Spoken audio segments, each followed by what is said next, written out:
దేవునికి మహిమ కలుగునుగాక.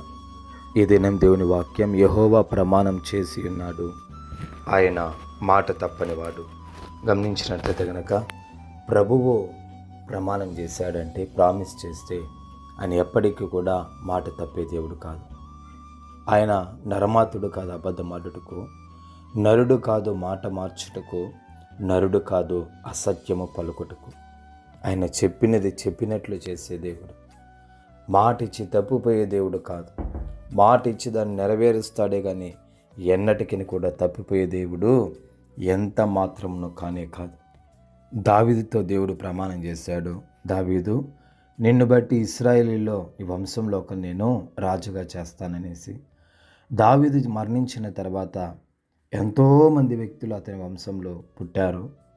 అయితే ఒక్కొక్క తరానికి ఒక్కొక్క వ్యక్తిని దేవుడు రాజుగా చేస్తూ వచ్చాడు. కారణం ఏమనంటే, దేవుడు దావీదుతో చేసిన ప్రమాణం బట్టి. తరాలు గడిచిపోతాయి, మనుష్యులు మర్చిపోతారేమో, మనుషులు చనిపోతారేమో, కానీ దేవుని యొక్క మాట ఎప్పటికీ కూడా చనిపోదండి. దేవుని మాటకు ఎప్పటికీ కూడా జీవం ఉంది. ఆయన చెప్పిన మాటను నిశ్చయముగా నెరవేర్చే దేవుడు. ఈ దినాన గడిచిన దినాలలో దేవుడు నీతో చెప్పిన మాటలు, నీతో మాట్లాడిన మాటలన్నిటిని కూడా ఆయన నిశ్చయముగా నెరవేరుస్తాడు. మర్చిపోడు, నిన్ను విడిచిపోడు. బాధపడకు, దిగులు పడకు. దేవుడి మాటను దీవించునుగాక.